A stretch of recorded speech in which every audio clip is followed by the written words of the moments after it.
8:19 de la mañana, bienvenidos los que se incorporan a esta hora y vamos a hablar del estrés y el cortisol, de las hormonas. Así que prepárese y anote y relájese. Este programa es para relajarse. Ya estoy aquí con la doctora María Gabriela Troncone, ella es médico internista, especialista en endocrinología. Son muchos aspectos el día de hoy.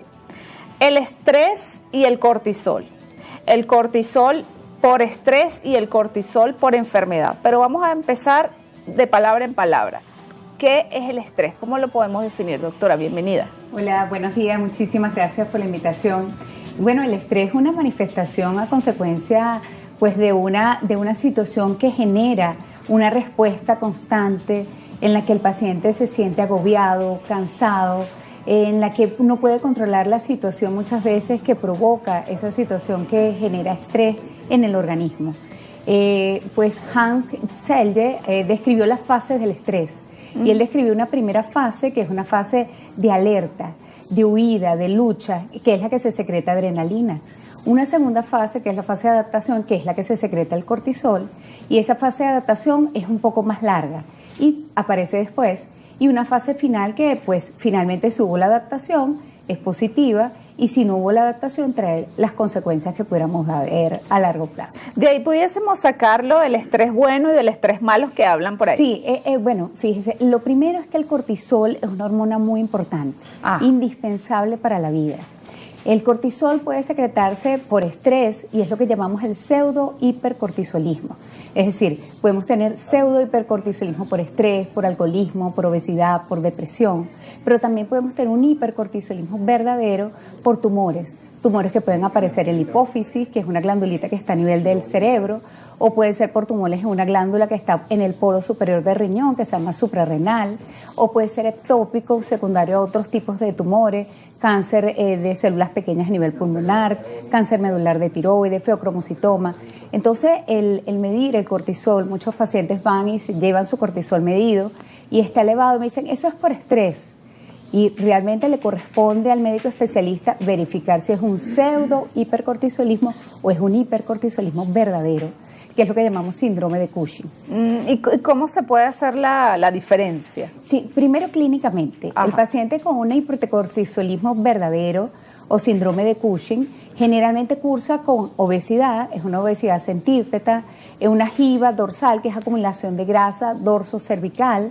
El paciente puede tener unas estrías, que muchas veces la gente dice la estría es porque estaba gordito y bajó de peso o subió de peso de forma brusca, pero las estrías del síndrome de Cushing son estrías gruesas, mayores de 1 centímetro, de color purpúrico o rojizas. El paciente puede tener lo que llamamos una miopatía proximal, disminución de la fuerza proximal en las piernas. El paciente puede cursar con diabetes mellitus, insulinoresistencia. Es decir, es un paciente que viene con una clínica de cansancio, de debilidad y que tiene un cortisol verdaderamente elevado. Si esto no se trata, el 50% de los pacientes pueden llegar a ser una enfermedad mortal.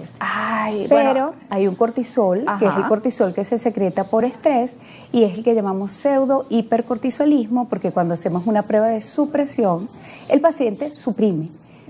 Ese también puede aparecer por alcoholismo, por depresión, por otras causas. Por lo que llamábamos antes síndrome ovario poliquístico, que ahora cambió el nombre al síndrome ovárico multiglandular poliendocrino, ¿no? Entonces es un poco complejo, ¿no? Claro, y además que la gente, quizás muchas mujeres sobre todo, y en edades también adultas que ya están enfrentándose a la menopausia, también pueden vivir como con ese estrés prolongado. Es así. El estrés agudo puede ser beneficioso, que es lo que llamamos el euestrés, porque ese pudiera ser un estrés que te motiva. Es decir, yo tengo estrés porque voy a una competición, ese es un estrés positivo porque te impulsa a hacer algo que es positivo. Pero quizás un estrés que se mantenga de forma prolongada, pues ese sí trae consecuencias. Ese sí va a generar debilidad, cansancio, obesidad, ese paciente desmotivado, deprimido, que por supuesto es una patología muy, muy importante y seguramente lo vamos a tocar con la doctora de psiquiatría. Y se relaciona también directamente con la obesidad. Por ahí teníamos una lámina que veíamos como a un gordito y bueno, a una persona como fitness. Sí, es que el hipercortisolismo tiene efectos sobre el metabolismo de los carbohidratos, de las proteínas, de los lípidos. va a producir aumento de la secreción de glucosa, va a producir resistencia a la insulina, va a producir la lipólisis, entonces va a hacer que usemos energía también de los ácidos grasos, va a acumular grasa a nivel central, entonces todo eso puede traer como consecuencia obesidad. Lo importante es diferenciar el hipercortisolismo verdadero del pseudo-hipercortisolismo. Bien, ¿y cómo lo pudiésemos, digamos, qué herramientas hay ya al tener consciente el tema del estrés, del cortisol? ¿Qué herramientas pudiésemos nosotros en casa, digamos, tener cuando, bueno, estoy nerviosa? Estoy comiendo sano, lo que tengo en el plato es sano, pero estoy estresada. Eso también me puede aumentar el cortisol de alguna manera. Claro, lo importante es manejar el estrés. Ajá. El estrés es muy importante manejarlo desde todo punto de vista.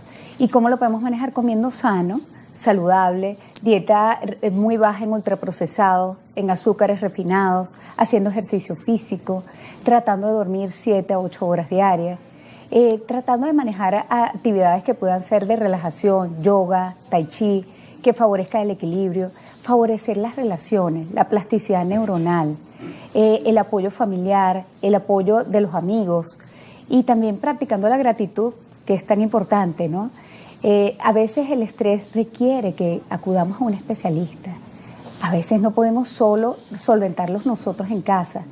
Y cuando uno siente que no puede solventarlo en casa, debe acudir a algún médico psiquiatra, un médico endocrinólogo.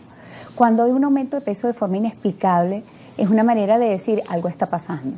Un paciente que a lo mejor come lo mismo y de repente empieza a aumentar de peso, debe acudir al médico endocrinólogo. Un paciente que se siente extremadamente cansado, que no puede subir las escaleras, debe acudir al médico especialista para determinar cuál es la causa.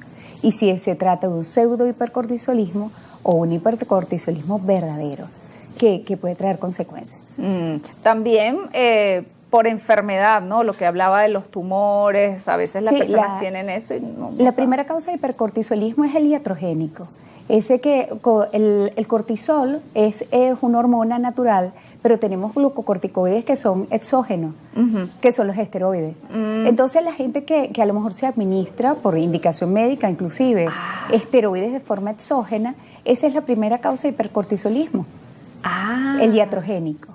La segunda causa... El iatrogénico. Llamamos iatrogénico a eso. Ok. Quizás cuando administramos unas dosis de esteroides superiores a las que el organismo puede tolerar de forma adecuada.